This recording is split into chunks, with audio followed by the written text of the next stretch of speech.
chosen ones, hear this with the weight of eternity pressing through every syllable. The hour that was once sealed, chained, and deliberately delayed by hands beyond your comprehension is now breaking open before your eyes. You were told the timing would never arrive, that the cosmic decree could be postponed indefinitely. But heaven itself has grown restless.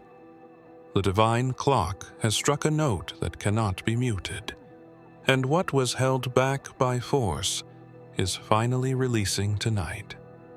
For ages, unseen councils labored to stretch the sands of time, to keep this revelation buried under endless cycles of delay.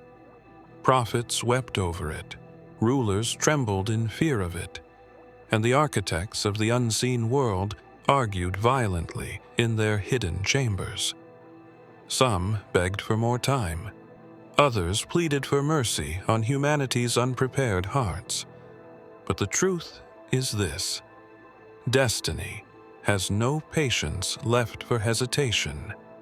You may feel it already. Shivers in the atmosphere, a trembling in your spirit that has no earthly explanation. That is not your imagination. It is the release, surging through dimensions, pressing into the fragile walls of this world like a tide that cannot be turned back. The resistance to its arrival has been vast, stretching across centuries, but tonight marks the breach. The seal has cracked, and no hand of man or angel can hold it closed again. Think of the way a storm gathers before it breaks, the heaviness in the sky, the stillness that feels almost unnatural. That is where you stand now, chosen ones, in the silence before thunder. And when the thunder rolls, it will not come as mere sound, but as a revelation that alters your very place in creation. You were meant to witness this moment, even if your life up until now has felt ordinary. Nothing about tonight will remain ordinary. So prepare yourself. Prepare your mind, your breath, your spirit.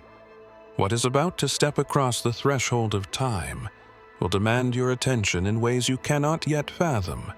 Every delay has only intensified the force of its arrival. It is no longer a question of if, it is only a question of how much you can endure when it breaks forth. The first whispers of this delay did not begin on earth, but in the higher realms where the laws of existence are debated and shaped. Long before humanity understood calendars or clocks, the heavenly councils had already set a moment in time that would bend the course of creation itself. Yet, when the hour drew near, there was an uproar. It was said that stars themselves dimmed in protest, that angels stood in silence, waiting to see if the decree would be overruled. The order came down: postpone it, stretch the veil, hold it back until the world was ready. But readiness is an illusion, and still the decree was forced into a waiting chamber beyond the sight of mortals. Those who studied the ancient scrolls knew something had been interfered with. They noticed gaps in prophecy, missing links in what should have unfolded seamlessly across history. Wars erupted, empires fell, discoveries were hidden in dust and fire, all as part of this immense pause pressed upon the world. Even so, fragments of the truth slipped through cracks in the silence. Mystics caught glimpses in dreams, seers spoke in trembling tongues, and rulers tried to bury what they could not control. For centuries, the chosen among mankind felt the weight of a promise that refused to vanish, though no one could place when or how it would emerge. The resistance to its release was not a simple matter of keeping time at bay. It required legions of unseen forces, guardians who chained the moment with fiery locks, and scribes who rewrote histories to mask what had been stalled. Yet, Even with all their might, delay could not erase inevitability. The decree lived like fire hidden beneath ash, glowing faintly, waiting for the right gust to spark it alive again. And tonight, that gust has come. The silence that cloaked this truth has begun to peel away. The barriers are trembling, not just in the heavens, but within your own reality. Doors you did not know existed are beginning to crack open. You may hear it as a soundless echo, or feel it in the weight of your breath, but it is here. The delay that once seemed endless has collapsed into the present. And though the heavens once shook to keep it restrained, the question remains, what will shake now that nothing stands in its way? When the decree was first challenged, it was not humanity that raised its voice, but the higher orders who dwell between light and eternity. They gathered in a chamber not made of stone or fire, but of living thought, where every word becomes form and every intention carves reality. The council argued in tones that shook entire dimensions, each voice carrying the authority of countless eons. Some demanded the decree be fulfilled at once, warning that to delay would distort the harmony of creation. Others pleaded that the world was fragile, unprepared for the weight of revelation, and that mercy required postponement.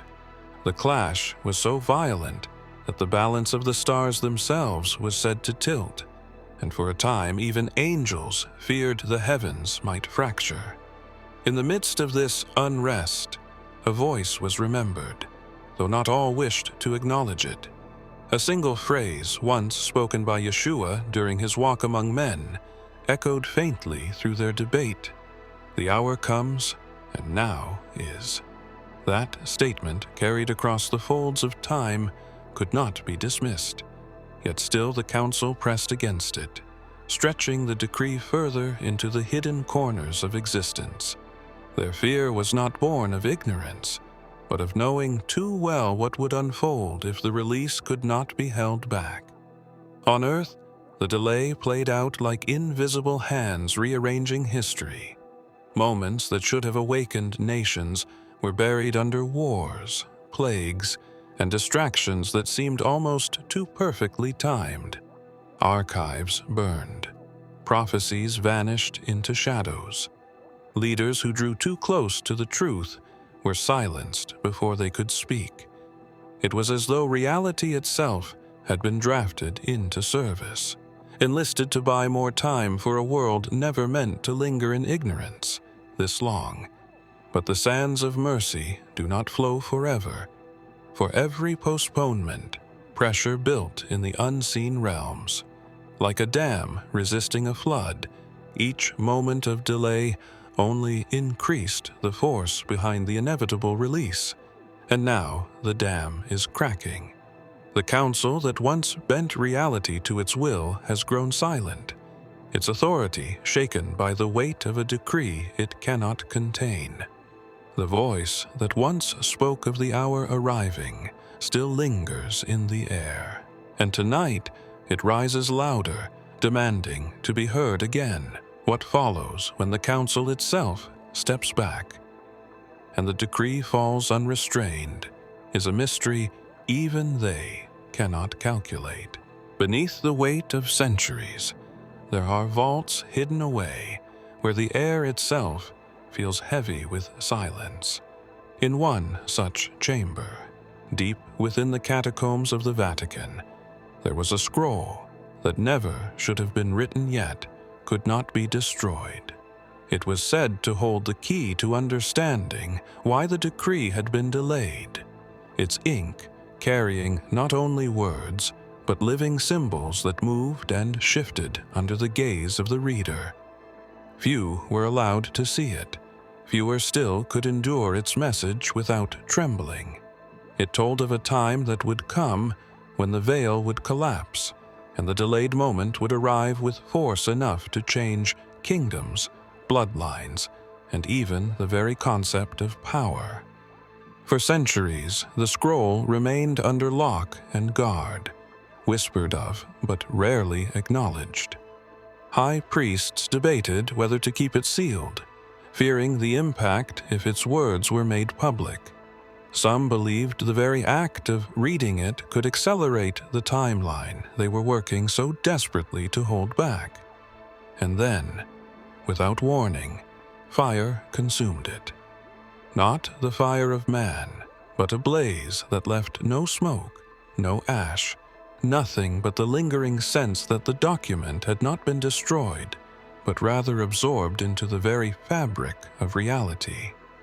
The vault was left in ruins, and those who witnessed it swore they felt an invisible hand close around their hearts, reminding them that no wall of stone or chain of secrecy could bind what was written.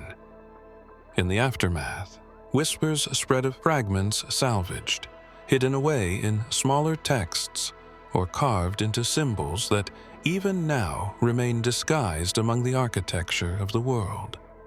These fragments became like sparks, traveling through generations, igniting visions and stirring unrest in those sensitive enough to sense their weight.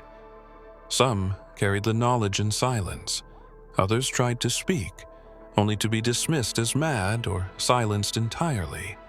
Yet the essence of the scroll lived on, never truly burned, waiting to resurface when the moment demanded it. And now, as the night presses closer, there are signs that the scroll's voice is not gone but awakening again. Its words may no longer be confined to parchment, yet the message refuses to vanish. The question that lingers is not whether it will return, but in what form, and into whose hands it will fall when it does. There are gates that exist beyond the reach of human sight, thresholds not carved from stone or wood, but from the very fabric of time itself. One such gate stood sealed for generations, guarded by watchers who swore it could never be breached until the appointed hour. It was called the Gate of Midnight, for it was said to stand at the very point where one age collapses into another. To open it before its time was to defy the harmony written into the cosmos. Yet, in silence and secrecy, forces moved against the decree, and the unthinkable happened. The gate was forced. Witnesses of the unseen tell of a sound like the tearing of the heavens, as though reality itself groaned under the violence. What poured through was not chaos in its raw form, but a wave of energy so dense it carried with it memories of things yet to come. Some were shown fragments of futures they could not interpret, visions so overwhelming they left men broken, their minds unable to reconcile what they had seen. And within those visions, one phrase stood out, recalled in hushed whispers. "Behold, I stand at the door and knock." The words of Yeshua, echoing like thunder through a storm that had no end, a reminder that some doors are meant to be opened by invitation, not by force. Yet still, the gate had been pried open, and the ripple spread outward. Cities felt it as unease in the hearts of their people. Nations felt it as sudden unrest, like fires igniting in the minds of leaders. The earth itself felt it, its winds shifting, its waters stirring, as if responding to an unseen command.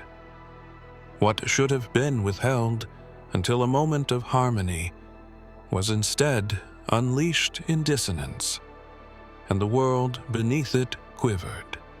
But the gate did not remain fully open. Just as quickly as it had been forced, it began to resist, sealing itself once more, leaving only fragments of what slipped through.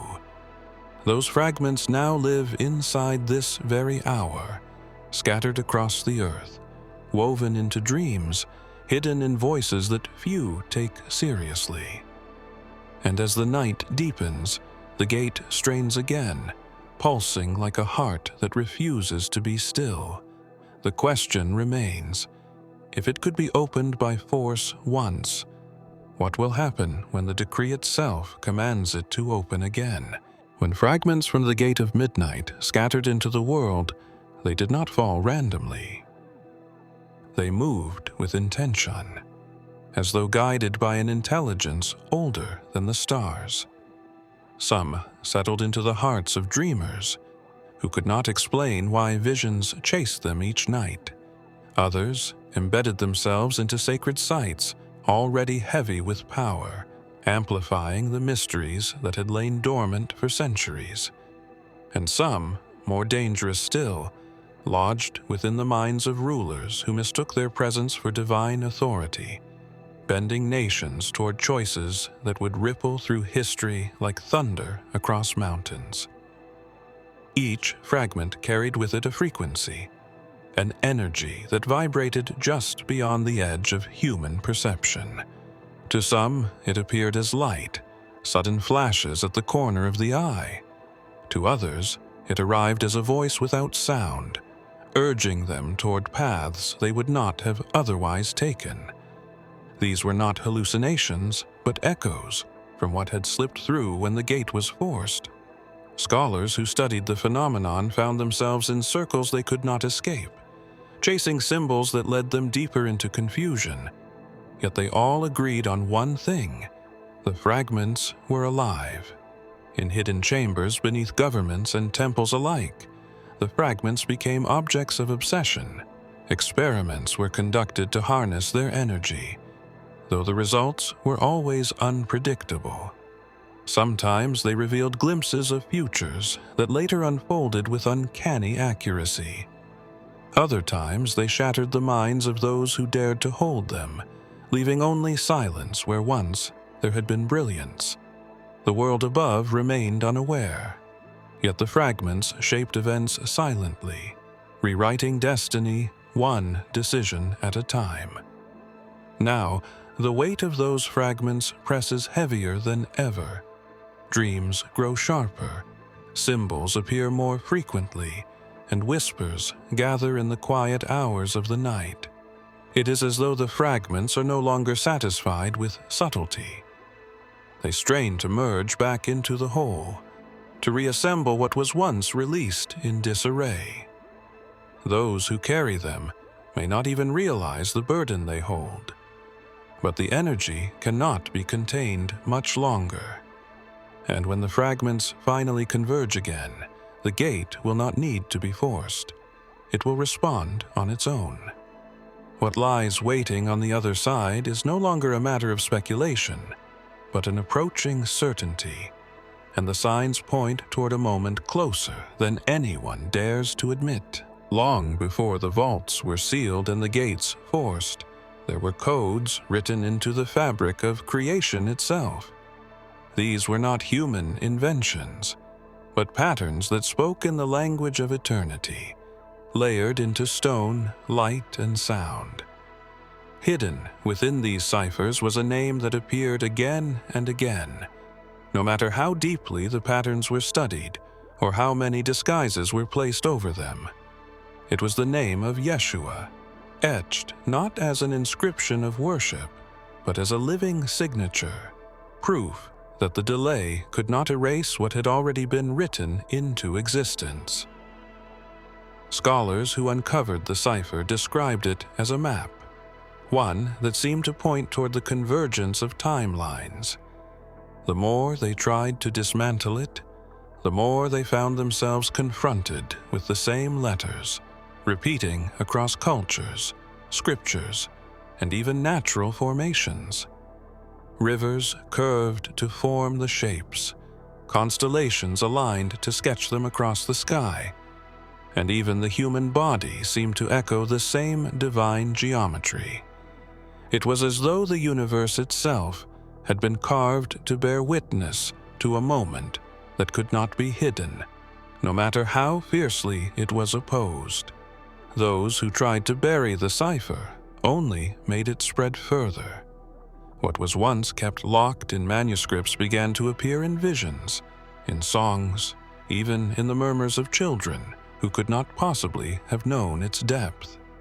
The name pulsed with a quiet authority, refusing to be silenced. For some, it brought comfort. For others, it brought fear. For all, it brought undeniable awareness that the decree was alive, pressing closer with every breath of history. And yet, the cipher is incomplete. It points towards something that has not yet unfolded, as though one final line must be revealed before the fullness of its meaning can be unlocked. The fragments gathered from the gate of midnight are said to play a role, aligning themselves with the cipher to complete what was etched before the foundations of the world. But until that final stroke is made clear, the name hovers like thunder just before the strike, waiting to echo in full. The question that now stirs in every hidden chamber is not whether the cipher is real, but when its last secret will burn into light. For when it does, the world will have no choice but to reckon with what the name declares. It began as a trembling in the higher planes, a disturbance first felt by those attuned to the hidden currents of the cosmos. The heavens rippled like water struck by an unseen hand, and soon the disturbance grew into what watchers later called the Astral storm. Unlike any tempest that swept across the earth, this storm carried no clouds, no rain, no thunder in the natural sense. Instead, it roared with currents of raw energy, weaving through stars and planets, saturating the atmosphere of the unseen world with a charge that no barrier could withstand. Those who encountered its edge described it as both beautiful and terrifying, a brilliance of light so intense that it cut through the soul, exposing hidden motives, silent fears, and long-forgotten desires. Nothing remained hidden beneath its glow. The storm had no allegiance, no intention to favor or destroy. It was simply the inevitable force that emerged once the decree pressed through the delays. When the gates faltered and the fragments scattered, the storm ignited, spreading faster than time itself. On Earth, its signs were subtle but unmistakable.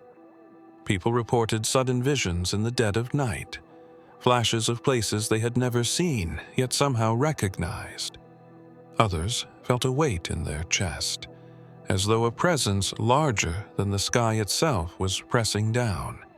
Strange sounds were recorded in the upper atmosphere, resonance that scientists could not trace to any natural cause. And still, beneath the veil, the storm swirled, growing with each passing hour, its energy stretching toward a climax none could predict. The astral storm did not stop at visions or vibrations. It began to alter the flow of events, nudging choices, rearranging encounters, pulling strangers together in patterns that defied coincidence. Leaders faltered in their plans, sensing something beyond their control. Those who had tried to manipulate the fragments now found themselves overwhelmed by an energy they could not tame. The storm moved as it willed, caring nothing for the resistance that had defined centuries of delay. Yet, even at its height, there was a sense that the storm was only a precursor. Its lightning illuminated shadows, but what it revealed was only a glimpse of something far greater, something waiting beyond the veil of its fury. And as the storm raged, one question grew louder than the thunder it carried. What would arrive once the storm passed and the silence returned? Beneath the marble floors of the capital, deeper than tourists or lawmakers will ever walk, lies a chamber spoken of only in whispers. It was built long before the first stones of the government above it were laid, its foundation older than the nation itself. Those who have descended into its silence tell of walls carved with symbols no scholar can fully decode, inscriptions that seem to shift as though alive. For generations, it has been sealed, guarded not only by men, but by oaths written in bloodlines. Yet the night of the astral storm, something stirred below, and the chamber that had stood untouched for centuries awakened. Records hidden in archives suggest that the chamber was designed as a vault, a place where fragments of other realms could be contained until the appointed time. Within its walls, strange artifacts were kept, stones that glowed without fire, scrolls written in languages unknown to Earth, and a single pedestal carved from black crystal that vibrated with the hum of eternity itself. Those few who were allowed inside claimed the pedestal was not empty but waiting, as though designed to hold something of unspeakable weight. When the storm rolled across dimensions, the chamber trembled. Witnesses described lights leaking through the cracks of the capitol floor, flickering like fire though no flame was present. It was said that a sound followed, low and steady, like a heartbeat rising from the depths. Those sensitive to its pulse claimed to hear a phrase within it, faint but undeniable: "I am the beginning and the end." The words carried the resonance of Yeshua, echoing not in a voice of the past, but as though they were spoken in the very moment of hearing, alive and undeniable. What terrified those who listened was not the sound itself, but the realization that the chamber had not been locked to keep intruders out, but to hold something in. The seals that guarded it were weakening, and the pulse from within was growing stronger, calling to the fragments scattered across the earth, pulling them toward convergence. Now, the capital stands over a foundation no law can contain, a heartbeat pressing louder beneath its stones. And as the fragments are drawn closer, the question rises like a shadow no one dares to face. What will awaken when the pedestal is finally filled, and the chamber breathes in full for the first time? In the wake of the capital's trembling, a new phenomenon began to appear across the earth. Flames that burned without consuming, rising in places where no fire should exist. They appeared in deserts, on mountaintops, even in the middle of cities, flickering with a light that defied natural law. At first, they were dismissed as tricks of the atmosphere, strange reflections of satellites or secret experiments. But those who stood near them knew better. The flames did not scorch the ground, nor did they leave behind smoke. Instead, they pulsed like living entities, as though carrying messages from a realm just beyond reach. The flames drew crowds, yet none could approach too closely. A pressure radiated from them, an invisible barrier that drove back anyone who attempted to touch the fire. Instruments failed, photographs blurred, and recordings captured only distortions. It was as if the flames were not meant to be studied, but only to be witnessed. Those who lingered nearby often reported visions, symbols cascading in the air, cities crumbling into light, and doors opening into vast, unknown landscapes. To some, the visions were gifts. To others, they were terrors too heavy to endure. But with the flames came something else, a shadow.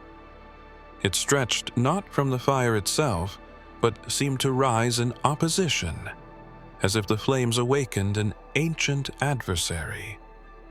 Witnesses described the shadow as more felt than seen, a presence that blotted out warmth and left behind a chill that pierced deeper than winter. Wherever the flames rose, the shadow lingered nearby, watching, waiting, moving with a patience that suggested it had been here long before and was simply waiting for this moment to emerge. The tension between the rising flame and the encroaching shadow began to stir unrest. Animals reacted violently in regions where the flames appeared, fleeing as though chased by predators unseen. Storms gathered above locations touched by the phenomenon, lightning flashing in unnatural rhythms, as if signaling a language from the heavens. And though the flames seemed to promise illumination, the shadow pressed in with equal force, demanding balance. Now, the earth stands as a stage between these two forces, fire that reveals and shadow that conceals. Yet the shadow grows bolder, inching closer to the flames, as though waiting for the moment when they will collide. And when that collision happens, no one can say whether light will triumph or if the world will be plunged into a darkness even the storm could not rival. The night that was delayed across centuries now presses into the present with a weight that cannot be resisted. The fragments that scattered from the forced gate, the cipher that bore a sacred name, the storm that swept the astral plains, the chamber beneath the Capitol, and the flames rising across the earth, all converge into this single hour. It is the moment whispered about in hidden chambers, feared by rulers, and buried beneath layers of secrecy, a moment that was never supposed to arrive. Yet here it is, unfolding before eyes that do not yet understand its gravity. Every attempt to stall it has only strengthened its force. The councils in the unseen realms, the guardians who burned scrolls, the watchers who sealed gates, all of them knew that to delay was only to build a pressure that one day must explode. And tonight, the explosion begins, not as a violent blast of destruction, but as a release, a breaking open of something long held captive. The world shakes not with earthquakes of stone, but with tremors of destiny, rippling through minds, bodies, and the very ground of reality itself. Some say they hear a sound beneath the surface of silence, a resonance that carries through walls and into the marrow of their bones. It is not thunder, not wind, but a voice speaking with the weight of eternity. Among its echoes, one phrase stands out: "Surely I am with you always, even to the end of the age." It is the voice of Yeshua, not confined to history, but alive in this very instant, marking the convergence with words that pierce the veil between what was and what now is. Yet even as the presence intensifies, clarity does not arrive. The visions continue. The flames rise, the shadows spread, and the heartbeat of the forbidden chamber grows louder. The convergence has begun, but its purpose remains obscured, hidden within layers no mind has yet penetrated. The revelation presses forward like a tide, demanding to be seen, yet still cloaked enough to leave even the bold trembling in uncertainty.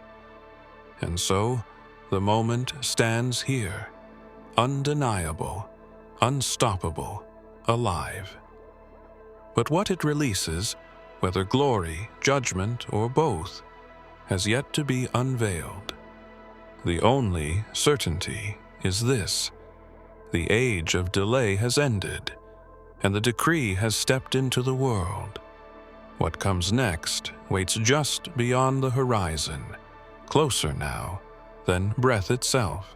If you have come this far, it is crucial that you watch this next video here. But be warned, it is not for the faint of heart, for only the true chosen ones can handle this video. If you would like to also donate to help keep the channel going, our Buy Me a Coffee link will be in the description.